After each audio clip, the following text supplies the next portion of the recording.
एक तरफ हिंसा है, एंटी साइंस है, दूसरी तरफ साइंटिफिक विचारधारा है, उसके बिना पनप भी नहीं सकते थे। कभी ये सुना है कि साइंटिस्ट के एक ग्रुप ने जाके दूसरे से ग्रुप को पीटना शुरू कर दिया? Why make these false claims? Science को अलग रहने दो, धर्म को अलग रहने दो, क्यों मिक्स कर रहे हो भाई? जैसे आप जंग के साथ हैं या आप अमन के साथ हैं। तो आज सवाल ये पूछना पड़ेगा कि अगली नस्लों को हम कौन सी परंपरा देना चाहते हैं। आज इंटरनेट सिर्फ आधे अधूरे सच और पूरे झूठ में डूबा हुआ है। किसी के पास गहराई से सोचने का या शांति से सुनने का वक्त ही नहीं है। हम एक ऐसा शांत कोना बनाने की कोशिश कर रहे हैं। Not your ordinary podcast for entertainment. Nope. Hello, sir. Thank you for coming. Thanks, Kunal, for calling me in these troubled times. मैं आपसे एक ही सीधा सवाल पूछना चाहूँगा कि आपने 50 साल साइंस के साथ बिताए। क्या आप हमें समझा सकते हैं कि साइंस क्या है और उसके क्या महत्व है? ये सवाल ऐसे बहुत आराम से पूछने वाला, साधारण सा लगता है। ऐसा लगता है कि ये बेवकूफ़ी का सवाल है। साइंस है क्या? सभी जानते हैं साइंस क्या है। पर होता क्या है, समाज के अंदर बहुत सारे ऐसे शब्द हमारे साथ होते हैं। जैसे अगर कोई पूछे कि डेमोक्रेसी क्या है, बेकार का सवाल पूछे, सबको मालूम है डेमोक्रेसी क्या है। साइंस वही है ना जो स्कूल में पढ़ते हैं, कॉलेज में पढ़ते हैं। तो ये आसान जवाब लगते हैं हमको। कल्चर क्या है, डेमोक्रेसी क्या है, समाज में अंधविश्वास किसे कहते हैं। पर अगर हम इनको परिभाषित करने की कोशिश करें, इनकी डेफिनेशन में जाने की कोशिश करें, तो धीरे धीरे लगना शुरू होता है कि मुश्किल है। तुमने सही कहा, 50 साल गुजार दिए इन सवालों से जूझते हुए। क्योंकि जब मैंने साइंस की पढ़ाई शुरू की तो स्कूल से ही जो सवाल हर बच्चा पूछता है वो पूछ रहा था, और मुझे पूरा यकीन है कि तुमने भी वो सवाल ज़रूर पूछे होंगे। ये ब्रह्मांड कैसे बना, हम कहाँ से पैदा हुए, ये धरती कहाँ से आ गई, तारे क्या होते हैं। और इनका एक बड़ा साधारण सा जवाब मिलता है हमको समाज के अंदर। बहुत ही आसान, बहुत प्यारा सा जवाब, भगवान की देन है ये सब। अब ये एक थियोरेटिकल कॉन्सेप्चुअल मॉडल है कि एक ताकत है, उसने सब कुछ बना दिया, उसने चलना शुरू कर दिया सब चीज़ों को, उनके लॉज बना दिए और वो चल रहा है। और वो हमारे ज़िंदगी में भी कभी कभी इंटरवीन करता है, हमारी किस्मत भी लिख देता है, कब मरोगे ये भी बता देता है, वो पहले से लिख के जाता है। तो ये सारे सवाल दिमाग में गूंज रहे थे। और जब साइंस पढ़ रहा था तो वहाँ परिभाषाएं पढ़नी पड़ी, यानी डेफिनेशंस पढ़नी पड़ी। फोर्स क्या होता है, वेलोसिटी क्या होती है, स्पीड क्या होती है, मास क्या होता है, इलेक्ट्रिसिटी क्या है।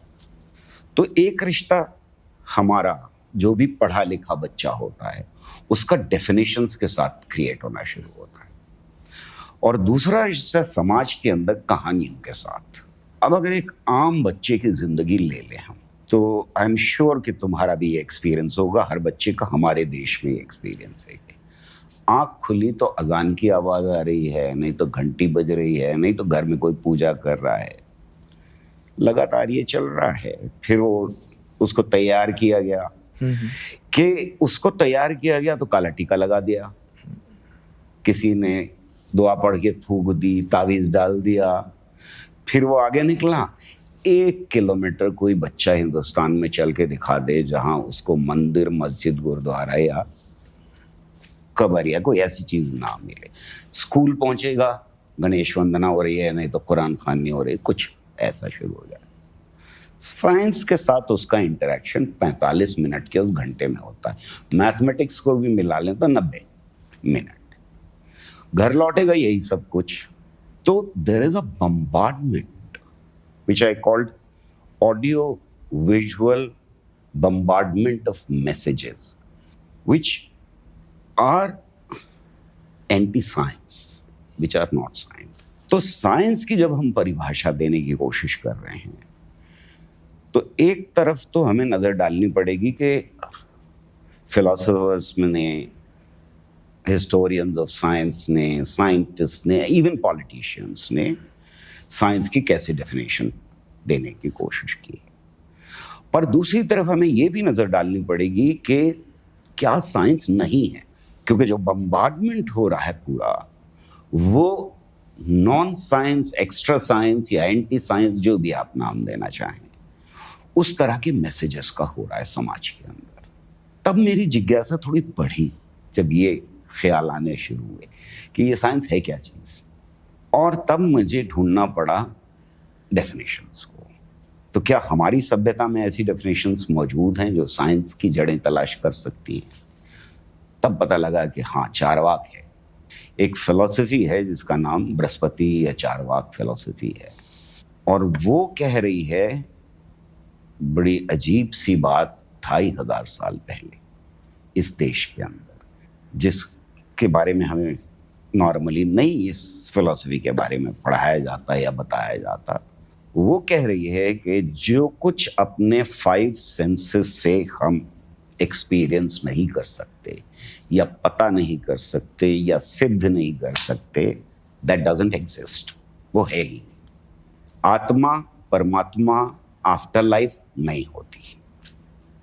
और तीसरी बात बड़ी मजे की, वो फिलॉसफी, हमारे यहाँ की फिलॉसफी कह रही है कि धर्म, आत्मा और परमात्मा ये क्रिएशन हैं चतुर लोगों के, क्लेवर पीपल, जो आम लोगों को बेवकूफ़ बनाने के लिए तैयार किए गए।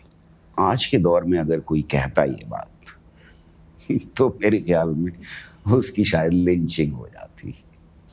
ये हमारी फिलॉसफी का हिस्सा है और बड़ा स्ट्रॉन्ग है। अब इससे आगे और आते हैं अगर, तो हमारे यहाँ बुद्ध क्या कह रहे हैं? बुद्ध ये बात कह रहे हैं कि किसी बात को इसलिए मत मानो कि वो तुम्हारे पूर्वजों से तुम तक पहुंची है, तुम्हारे घर वाले उस पर यकीन करते हैं, तुम्हारे किसी गुरु ने तुम्हें बताई है, तुम्हारे शास्त्रों में लिखी। एक लॉन्ग लिस्ट देने के बाद वो कहते हैं कि हर एक तथ्य को, हर एक दावे को परखो, जो ज्ञानियों ने लिखा है उसे पढ़ो, और अगर तुम्हारी समझ की कसौटी पर पूरी उतरे तो उन्हें मानो, और जब मान लो तो मानवता की अच्छाई के लिए इस्तेमाल करो। ये बुद्ध का एक बीच का रास्ता है। एक तरफ बृहस्पति या मटेरियलिस्टिक फिलॉसफी है, दूसरी तरफ बुद्ध है, और तीसरी तरफ हमारे यहाँ बहुत सारे कहानियाँ हैं इस ब्रह्मांड की उत्पत्ति की और कास्ट सिस्टम की और वगैरह वगैरह। हाँ, बृहस्पति जो फिलॉसफी है वो कास्ट सिस्टम के भी खिलाफ है, कहती है कोई पुनर्जन्म नहीं होता है, क्योंकि वो 5 सेंसेस से नहीं पता किया जा सकता, तो वो कास्ट सिस्टम के भी खिलाफ। आगे बढ़ते हैं, एक और डेफिनेशन मिलती है, बीच की डेफिनेशंस को मैं शॉर्ट सर्किट कर रहा हूँ, कार्ल पॉपर की, बड़ी खूबसूरत है। वो क्या कहते हैं? वो कहते हैं, जब उससे पहले अल हसन की बात करते हैं। अल हसन अल हैतम एक फिलोसोफर है, वो शायद पहला फिलोसोफर है जो साइंटिफिक मेथड की भी डेफिनेशन दे रहा है, उसकी परिभाषा दे रहा है। वो क्या कह रहा है? वो कह रहा है किसी भी दावे को दुश्मन की नज़र से देखो या उसके दुश्मन बन जाओ और हर एंगल से उसके ऊपर अटैक करो। अगर इन अटैक्स में हार जाओ तब फिर उसे मानो।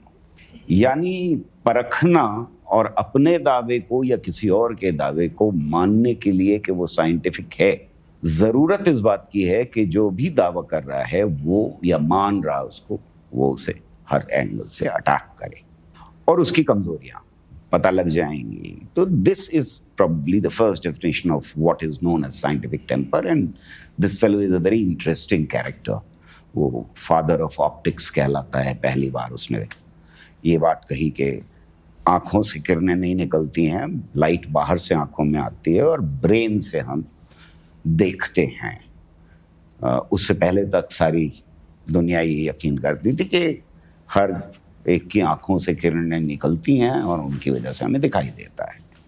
और आज भी आम भाषा में जब बात करते हैं हम तो ये कहते हैं मेरी आँखों की रोशनी कम हो गई, ऐसे जुमले होते हैं। तो वही पुरानी उसके अवशेष बच गए हैं हमारी भाषाओं में।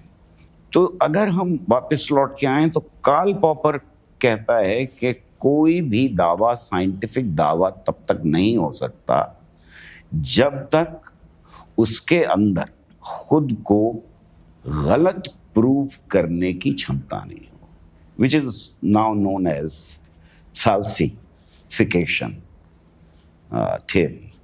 तो इसकी बड़ी सिंपल सी एक बड़ी इंटरेस्टिंग मिसाल वो देता है, और वो मिसाल ये है कि ऑल स्वान्स, सारे हंस सफेद होते हैं, ये एक साइंटिफिक दावा है। क्यों? इसलिए साइंटिफिक दावा है कि अगर एक भी काला हंस मिल जाए तो ये गलत प्रूफ किया जा सकता है। मैंने अपनी किताब में इसको और थोड़ा सा एक और एग्जाम्पल ली है, और उसमें ये कहा है कि हमारे सारे बच्चों को ये कहानी बचपन में सुनाई जाती है, शायद तुमने भी सुनी हो, मैंने सुनी है बचपन में अपने, कि चांद पे बैठी है एक बुढ़िया चरखा काटती रहती है। ये एक साइंटिफिक दावा है। क्यों? क्योंकि हम अगर चांद पे जाएं, वहाँ बुढ़िया मिल जाए तो सही प्रूव हो गया, नहीं मिली बुढ़िया चरखा काटती हुई तो गलत प्रूव हो गया साइंटिफिक।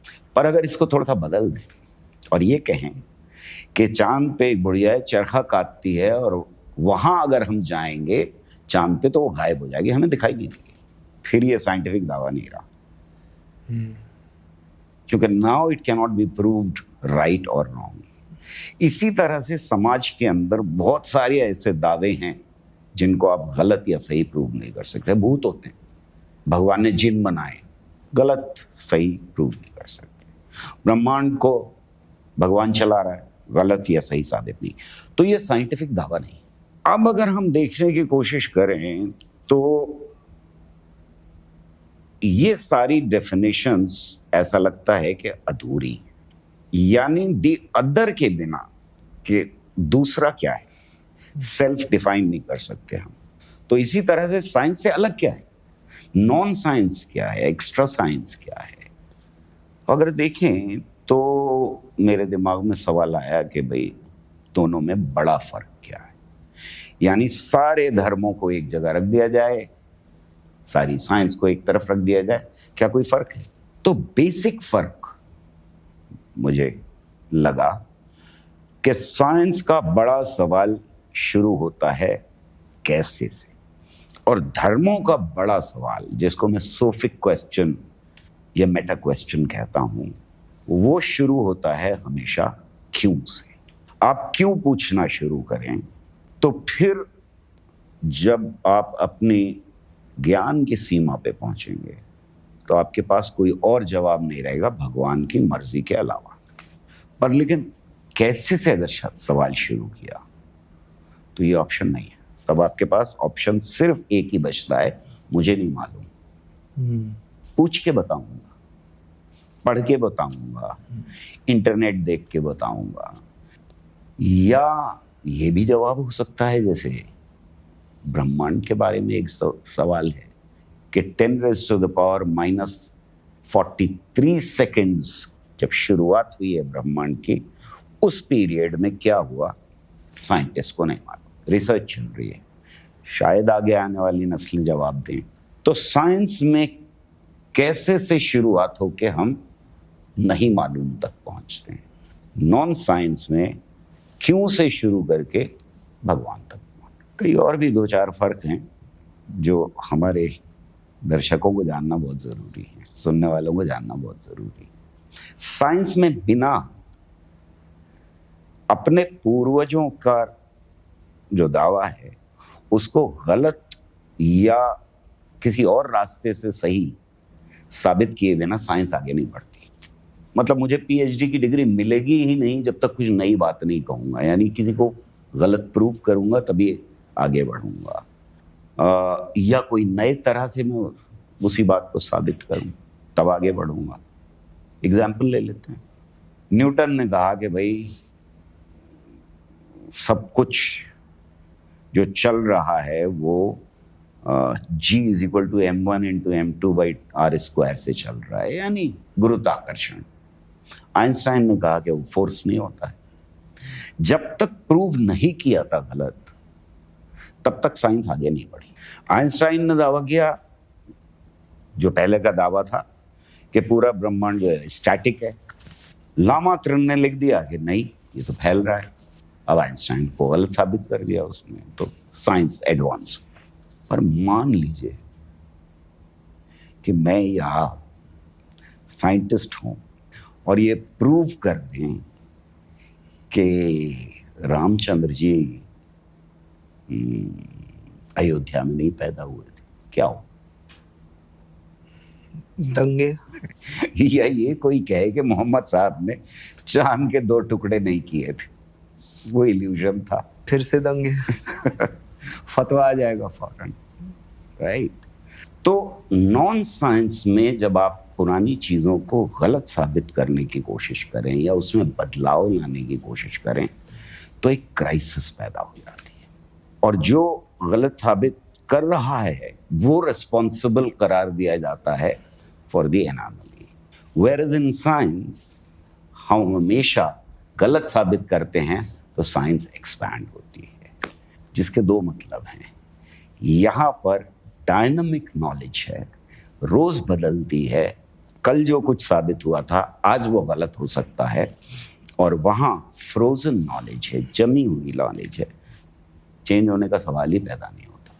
एक और इंटरेस्टिंग चीज़ है कि अगर मान लीजिए 3 तलाक की बात हो जाए और सही है या गलत है 3 तलाक, इसके ऊपर बहस शुरू हो, तो क्या करेंगे? किसी मुल्ला जी के पास जाएंगे, पूछेंगे भाई ये सही है कि ये गलत है। उनसे सेटिस्फाई नहीं होंगे, पता लगेगा कि नहीं यार वो मुल्ला नहीं बता सकते हैं, काजी बता सकते हैं, उनका एरिया है, तो काजी के पास जाएंगे, बड़े काजी के पास जाएंगे, उससे बड़े काजी के पास जाएंगे, अल्टीमेटली कुरान को देखेंगे भाई उसमें सही है या गलत है, इससे हल हो जाएगा मामला। कुछ और हिंदुइज्म में कुछ पेच ऐसे ही आ गया तो आप वेदों तक जाएंगे, वहां जाकर के ढूंढेंगे। यानी यहाँ आप ओल्डेस्ट नॉलेज जो है दैट इज मोस्ट ऑथेंटिक। पर अगर मुझको कैंसर हो जाए तो क्या बताएंगे? तो आप कहेंगे कि कैंसर के इंस्टीट्यूट में जाइए, क्यों? वहाँ लेटेस्ट नॉलेज है, लेटेस्ट मशीनें हैं, कल जो रिसर्च हुई है वो रिसर्च मौजूद है। यानी साइंस में कल जो सच था वो सच सबसे ऑथेंटिक है, और नॉन साइंस में सबसे पुराना सच वो सबसे ज्यादा ऑथेंटिक है। एक और फर्क ले लेते हैं, 2 और फर्क ले लेते हैं। हमने ये तो बहुत देखा है कि एक धर्म के लोग दूसरे धर्म के लोगों के साथ झगड़ा कर रहे हैं और धर्म के नाम के ऊपर बहुत खून बहाया गया है। शायद दुनिया में सबसे ज्यादा खून धर्म के नाम पे ही बहाया गया है। एक दूसरे का घर जला दिया, मार दिया लोगों को, वो सब कर दिया। कभी ये सुना है कि साइंटिस्ट के एक ग्रुप ने जाके दूसरे से ग्रुप को पीटना शुरू कर दिया? मतलब न्यूटन के मानने वालों ने आइंस्टाइन की थ्योरी ऑफ रिलेटिविटी आने के बाद चलो भाई पीटने चलते, इनका घर जला देते हैं, नहीं हो कभी। तो साइंस में हम कोशिश ये करते हैं कि बातचीत से, पब्लिकेशन से, प्रूफ से, एक्सपेरिमेंट से चीज़ों को रिजॉल्व करें, और यहाँ चीज़ें रिजॉल्व होती हैं नॉर्मली बाय फोर्स। और आखिरी बड़ा को मैंने 27 तलाश किए हैं इस तरह के फ़र्क, कि जब साइंस में किसी को गलत साबित करते हैं हम, तो हमें पीएचडी मिलती है जिसका मैंने जिक्र किया, और जितना बड़ा दावा है उसको जितना बड़े तरीके से गलत साबित किया जाता है उतना बड़ा जश्न मनाया जाता है।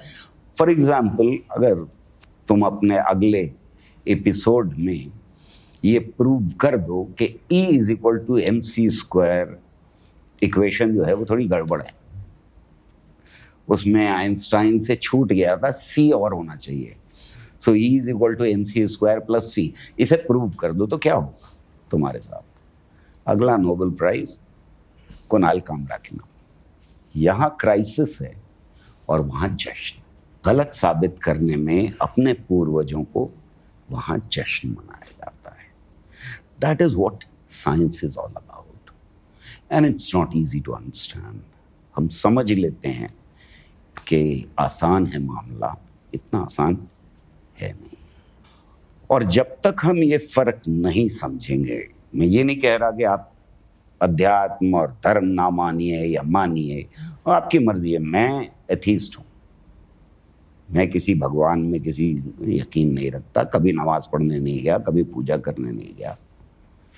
मेरा पक्ष जो है वो एथीस्ट का पक्ष है। और अगर जावेद साहब की ज़बान में कहूँ तो किसी और को एथीस्ट बना भी नहीं पाया। उनका आर्गूमेंट बड़ा अच्छा आर्गूमेंट है कि भाई वो बचपन में ही डैमेज हो जाता है एक हिस्सा, तो उसको ठीक नहीं किया जा सकता। बात ये है कि जब तक आप सवाल नहीं पूछेंगे और उनके जवाब तलाश नहीं करेंगे, तब तक आप साइंटिफिकली टेम्पर्ड नहीं कहलाए जा सकते। सवाल बुनियाद है। क्यों से शुरू होगा तो आप उधर की तरफ जाएंगे, कैसे से शुरू होगा तो आप इधर की तरफ आएंगे। आप नॉलेज में कंट्रीब्यूट करेंगे, आप उसे एक्सपैंड करेंगे और समाज तरक्की करेगा। जब आप क्यों के सवालों पर रुक जाते हैं तो समाज का एवोल्यूशन भी रुक जाता है। इसलिए बहुत ज़रूरत है इस बात की कि हम समाज में लगातार सवाल पूछें, हर तरह के सवाल पूछें। ये सोचें कि सवाल गलत नहीं होता, जवाब गलत हो सकता है, और अगर गलती हो गई है आज तो हम कल उसको करेक्ट कर सकते हैं। मैं नेहरू की इस बात से, पंडित जवाहरलाल नेहरू की बात कर रहा हूँ, इस बात से बिल्कुल सहमत हूँ कि आने वाला वक्त, he was talking about 20th century, पर आने वाला वक्त उसी के साथ होगा, उसी इंसान के साथ होगा, उसी समाज के साथ होगा, उसी देश के साथ होगा जिसकी दोस्ती साइंस के साथ होगी। अगर समाज के अंदर साइंस की दोस्ती नहीं है, अगर समाज में एंटी साइंस विचारधाराएं पनप रही हैं, तो वो समाज तरक्की नहीं कर सकता। और मैं यहाँ टेक्नोलॉजी की बात नहीं कर रहा, यहाँ मैं साइंस की बात कर रहा हूँ। सर, आप साइंस और टेक्नोलॉजी को अलग करके थोड़ा समझाइए। ये अलग करना ये बहुत मुश्किल काम है, और मुश्किल होता चला गया है साइंस और टेक्नोलॉजी को। मैंने जितनी वर्कशॉप ली हैं कुणाल, मेरा एक्सपीरियंस ये है कि जब तक आप सवाल पूछें साइंस क्या है तब तक मामला ठीक है, टेक्नोलॉजी क्या है मामला ठीक है। लेकिन जैसे ही आप ये पूछते हैं कि साइंस वर्ड सुनने के बाद, ये शब्द सुनने के बाद आपके दिमाग में क्या तस्वीरें उभरती हैं, तब मामला गड़बड़ हो जाता है बहुत। मेरे ख्याल में दोनों अलग हैं। इससे बहुत सारे हिस्टोरियंस और फिलोसफर्स डिफर करते हैं, ये बहुत इंटेंस डिबेट है। मैं समझता हूं कि साइंस जो है वो नॉलेज है। 2 और 2 को मल्टीप्लाई करें तो 4 होता है, ये साइंस है। E=mc² is science. Maxwell's equations are science. वो नॉलेज है। टेक्नोलॉजी इंसान की जिन 5 इंद्रियों की बात लोकायत कर रहे थे, वो फिलॉसफी कर रही थी, दुनिया में और जगह वही फिलॉसफी पनपती रही है। ऐसे हम कोई अकेले नहीं है मटेरियलिस्ट फिलॉसफी में। उन 5 हमारी जो क्षमताएं, जो सेंसेस हैं, उनको एक्सपैंड करना, उनकी एफिशिएंसी बढ़ाना, उसके लिए जो मटेरियल तैयार हम करते हैं, यानी हम पैदल चलने से कार में चलना, हवाई जहाज में चलना और रॉकेट में चलना, साइंटिफिक नॉलेज को इस्तेमाल करके ऐसी मशीनें बनाना, ऐसी चीज़ें पैदा करना जो हमारी ज़िंदगी को, हमारे इन 5 सेंसेस को बढ़ा सकें और हमें ज़्यादा प्रोटेक्शन दे सकें, वो टेक्नोलॉजी है। बड़ी मज़े की बात है कि NDA-1 ने एक बम फोड़ा हमारे देश में, और वो बम जो है उसको पहले फिशन और फिर फ्यूजन, ये 2 प्रोसेसेस इन्वॉल्व थे। एटम बम फोड़ दिया। हमारे यहाँ के रूढ़िवादी लोग निकल पड़े सड़कों के ऊपर, जो बहुत एंटी साइंस सेक्शन था, और उन्होंने कहा हिंदू बम, हिंदू बम, हिंदू बम। 15 दिन बाद पाकिस्तान ने फोड़ दिया। वही बम, वही पहले फिशन, बाद में फ्यूजन, वही मटेरियल सारा का सारा। वहां क्या हुआ? वहां के सारे इस्लामिक बम। तो जो ये सेक्शन एंटी साइंस सेक्शन है, टेक्नोलॉजी के साथ उसका बड़ा अजीब सा रिश्ता होता है। मैं इसलिए बता रहा हूं कि आपने जो सवाल पूछा है वो इम्पोर्टेंट क्यों है समाज में समझने के लिए। उनका टेक्नोलॉजी के साथ हेट लव रिलेशनशिप होती है, लेकिन साइंस के साथ हेट रिलेशनशिप होती है। अगर आप ओसामा बिन लादेन को जानते हैं तो पर्सनल मुलाकात तो बिल्कुल नहीं हुई होगी। आपको उनके बारे में टेलीविजन से ही पता लगा होगा, अखबार में शायद फोटो देखी हो, स्टेटमेंट पढ़ा हो। ये वो लोग हैं जो अफगानिस्तान में टेलीविजन को बैन कर रहे थे, वो सबको कोड़े लगा रहे थे इस बात पे कि फिल्म नहीं देखी जा सकती, फोटो नहीं खींचे जा सकते, पर खुद इस्तेमाल कर रहे थे। बिना कैमरे के तो इंटरव्यू नहीं हुआ होगा। तो टेक्नोलॉजी से कोई प्रॉब्लम नहीं है। हमारे यहाँ बाबाओं को देख लीजिए, उन्हें टेक्नोलॉजी से कोई प्रॉब्लम नहीं है। वो हवाई जहाज का इस्तेमाल करते हैं, वो सेलफोन का इस्तेमाल करते हैं, वो एयर कंडीशन का इस्तेमाल करते हैं, वो फ्रिज का इस्तेमाल करते हैं। वो कौन सी ऐसी चीज़ है जिसका इस्तेमाल नहीं करते? मंदिरों मस्जिदों में चले जाइए, इलेक्ट्रिसिटी के बिना आज कोई दिखाई नहीं देगी आपको। तो टेक्नोलॉजी से उन्हें कोई प्रॉब्लम नहीं। प्रॉब्लम कहाँ है? प्रॉब्लम यह है कि डार्विनिज्म मत पढ़ाओ भाई। क्यों? इसलिए कि आप तो बता रहे हैं कि 6 दिन अल्लाह मियाँ ने या खुदा ने मेहनत करके सब कुछ बनाया और 7वें दिन आराम किया। कोई और बता रहा है कि इंसान को यहाँ से और फिर भुजाओं से और फिर पेट से और फिर पैर से अलग अलग जातियाँ पैदा की। तो आप डार्विनिज्म कैसे पढ़ा सकते हैं? आपकी सरकार अगर आ जाए तो फिर आपको एनसीईआरटी में से डार्विनिज्म तो निकालना ही पड़ेगा ना। पर किसी ने मुझसे हंसते हुए सवाल किया कि भाई डार्विनिज्म तो समझ में आता है, उसके साथ तो टकराव है, ये पीरियोडिक टेबल क्यों निकाल दी? उसमें तो कुछ ऐसा नहीं था। अगर आपको बाबाओं के प्रवचन आम करने हैं लोगों में, तो फिर आप पीरियोडिक टेबल नहीं सिखा सकते, क्योंकि तब तो आपको वहां बाबा बता रहे हैं कि 4 तत्वों से सब कुछ बना है, 5 तत्वों से बना है। यहाँ पीरियोडिक टेबल तो इतने सारे एलिमेंट्स बता रही है, यू कांट। तो फिर साइंस के साथ टकराव होगा। साइंस के साथ टकराव दूसरे लेवल पे भी होता है, और वो लेवल ये होता है कि science, technology doesn't force you to ask questions necessarily. Car है, आपको सवाल की जरूरत नहीं, आप इस्तेमाल करेंगे। सेलफोन में सवाल मत पूछिए, इस्तेमाल कीजिए आप इसको। आपको बटन दबाने आते हैं, इतना काफी। साइंस में आपको सवाल पूछना जरूरी है, उसके बिना नहीं हो सकता। सॉल्व्ड अनसॉल्व्ड दोनों तरह के सवाल पूछने होंगे आप। तो कहीं ना कहीं समाज में ये आदत डलती है कि सवाल पूछना सही चीज है। और साइंस क्योंकि नॉलेज सिस्टम है, इसलिए वो कहीं ना कहीं पावर बैलेंस को भी इट चैलेंजेस। अब किसी का धंधा चल रहा है मस्तिष्क की रेखा देख करके भविष्य बताने का, तो जाहिर है कि साइंस आड़े आ जाती है बीच में। तो ये जो पावर स्ट्रक्चर है उसको जो चैलेंज करते हैं, उसकी वजह से अक्सर कहा जाता है हमारे यहाँ बहुत सब कुछ ठीक है, वो तो यूरोप में चर्च बहुत गंदा था, इसलिए उन्होंने ब्रूनो को जला दिया और गलीलियो को नज़रबंद कर दिया, उसके घर में माफ़ी मांगने पे मजबूर कर दिया।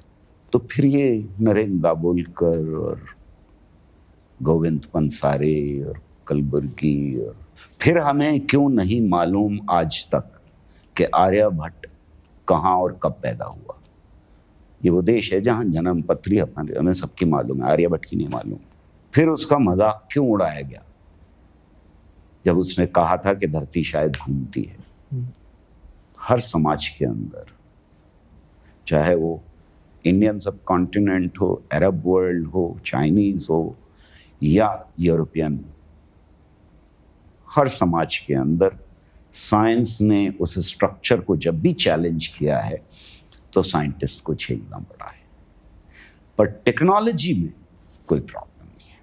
टेक्नोलॉजी में प्रॉब्लम आवाम के लिए है। उनके लिए डंडा चलाने की ज़रूरत पड़े तो आप कहते लाउड स्पीकर हटा दो, पर खुद लाउड स्पीकर में कोई प्रॉब्लम नहीं है, इस्तेमाल कर लो। सवाल ये है कि हम अपनी नस्लों को, अगली नस्लों को क्या देना चाहते हैं। हम साइंटिफिक टेम्पर देना चाहते हैं उनको, अपनी परंपराओं में, अपने शास्त्रों में जो मटीरियलिस्टिक या जिज्ञासा बढ़ाने वाले स्रोत हैं, स्ट्रीम्स हैं, हम उनको अपनी परंपरा मानेंगे या हम हिंसा को, एंटी साइंस को अपनी परंपरा मानेंगे।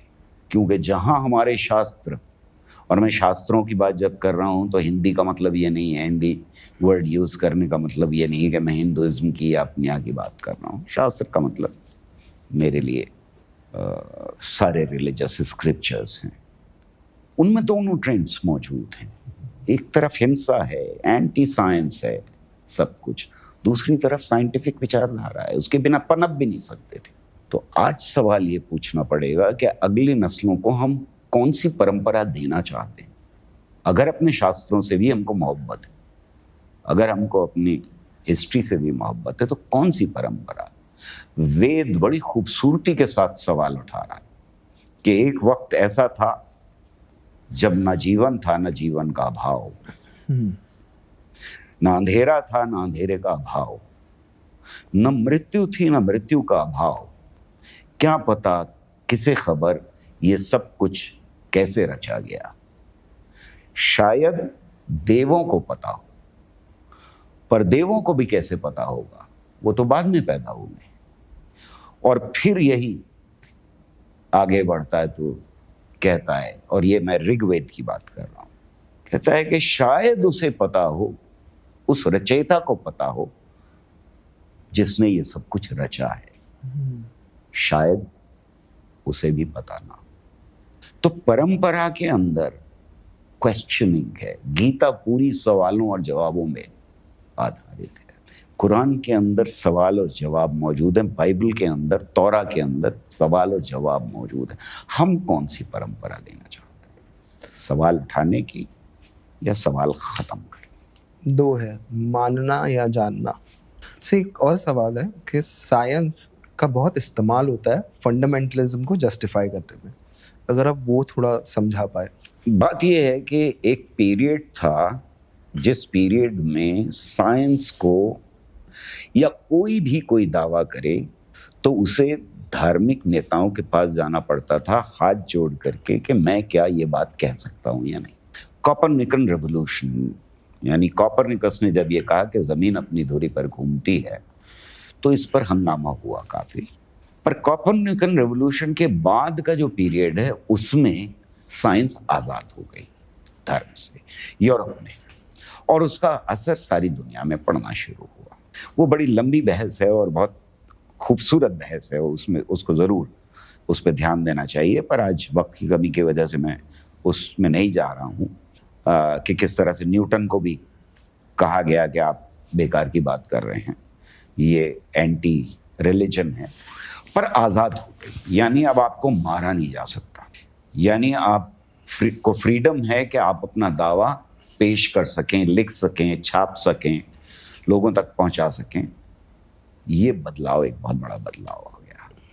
इसको कुछ लोग establishing of hegemony of science कहते हैं, as knowledge system over all other knowledge systems. तो ये रिश्ता बदल गया। इससे पहले तक साइंस हाथ जोड़ के जा रही है धर्म के पास कि हमें सर्टिफिकेट दे दो कि ये धर्म के खिलाफ नहीं है, हम बात कह सकें। इसके बाद का सारा पीरियड जो है वो उल्टा है।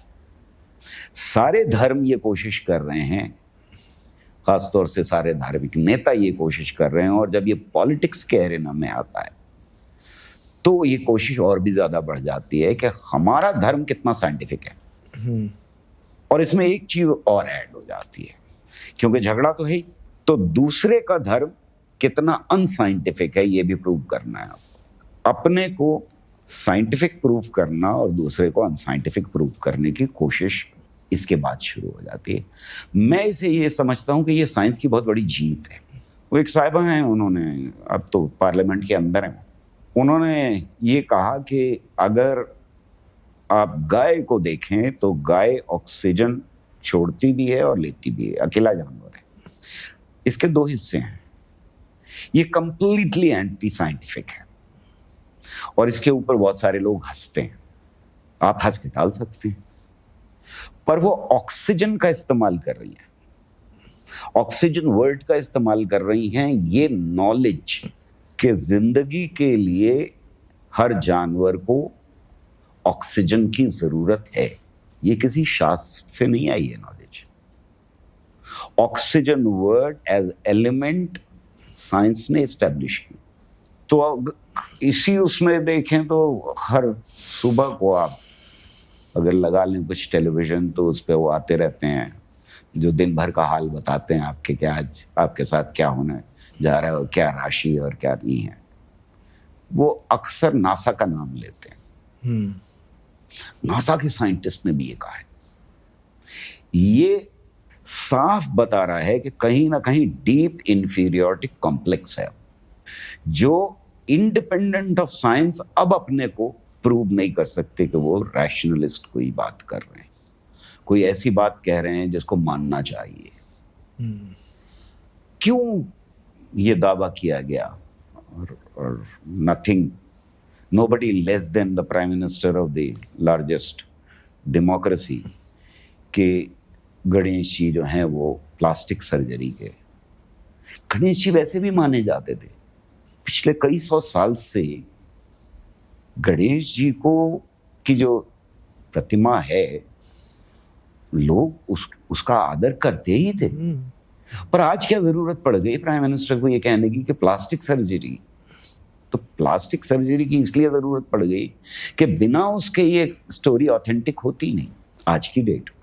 और अगर आपको ये बताना है कि हमारी परंपराएं जो हैं वो सारी की सारी कितनी भी अनसाइंटिफिक क्यों ना हो, वो साइंटिफिक हैं, तो फिर इस तरह के आर्गुमेंट तो देने ही पड़ेंगे कि हमारे यहाँ देखिए साहब वो आंखें नहीं थी फिर भी टेलीविजन था जिसकी वजह से वो हाल बता रहे थे युद्ध का, और फिर अगर टेलीविजन था या इंटरनेट था तो इंटरनेट था, तो सैटेलाइट था तो सैटेलाइट था, तो रॉकेट था तो रॉकेट था, तो एटम बम भी था वगैरह। भगवान ने सब कुछ दिया था, साइंटिस्टों ने ढूंढने में बहुत देर लगा दी। मुझसे ये बात कही गई एक जगह, पूछी गई कि क्या आप समझते हैं कि कुरान शरीफ में सारी नॉलेज है या नहीं है? यही क्लेम किया जाता है वेदों के बारे में भी, यही क्लेम किया जाता है तौरात और इंजील के बारे में भी, सारी नॉलेज। तो ये डायरेक्ट क्वेश्चन था एक लेक्चर के बाद कि क्या आप समझते हैं कि कुरान में सब कुछ है, सारी नॉलेज है? तो मेरा सिंपल जवाब तो यही, किसी भी एक किताब के अंदर सारी नॉलेज नहीं हो सकती।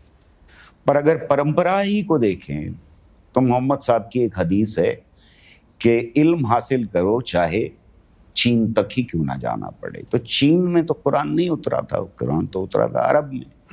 तो उन्होंने, जाहिर है कि इल्म ऐसा भी था जो कुरान के बाहर था, जो चीन में था, जिसके लिए उन्होंने कहा जाने के लिए। तो ये जो सारा मामला है उसमें ऐसा क्यों नहीं होता कि पहले से बता दें कि भाई साहब अब ये साइंटिस्ट तलाश करने जा रहे हैं हमारे यहाँ पहले से। देखिए साहब कुछ 4-5 साल में अगर साइंटिस्ट ढूंढ के निकाल लें तब तो आप हमारी बात मान लीजिएगा ना, हम अभी से बता दे रहे हैं। भाई आपने याद कर लिया, आपने बार बार उसको रिपीट किया और आप कोई इन्वेंशन नहीं कर पाए, और किसी और ने जिसने कुछ याद नहीं किया वो एक बार पढ़ा आपके यहाँ ले गया और उसने एटम बम बना लिया। बात समझ में आने वाली है। वैसे ही हमारी परंपराओं में इतना कुछ खूबसूरत है, let's celebrate that. Why make these false claims? रहने दो यार धर्म को धर्म। ठीक है, तुम मानते हो, अच्छी बात है। हम तुम्हें कन्विंस नहीं कर पाए, ये हमारी कमजोरी है, मानो।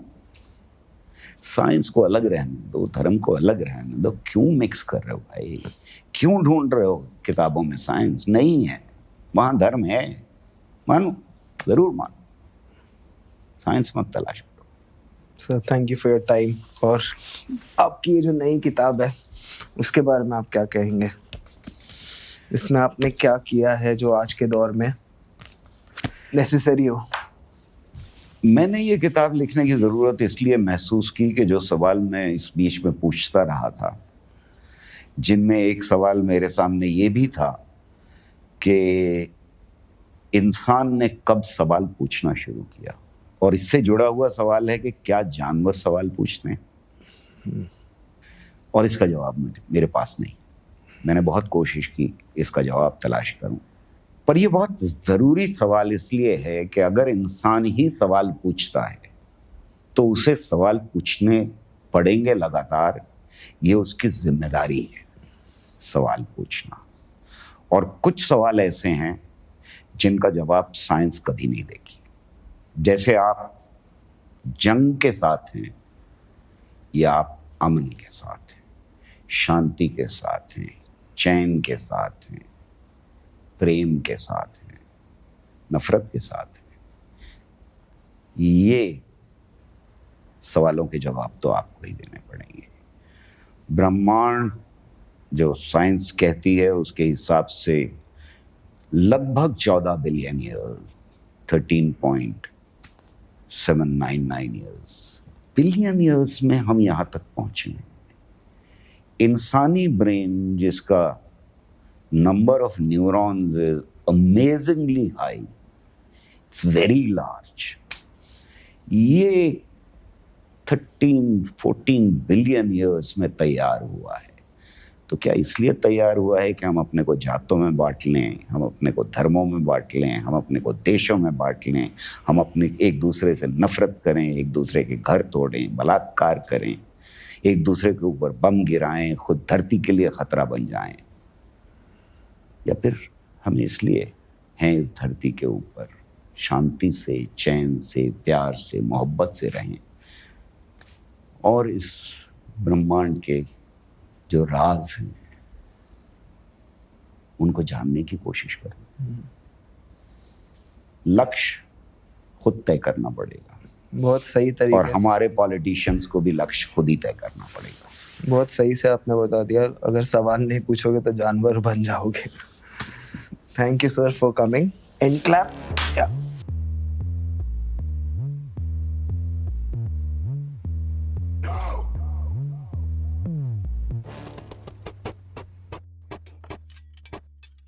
Nope.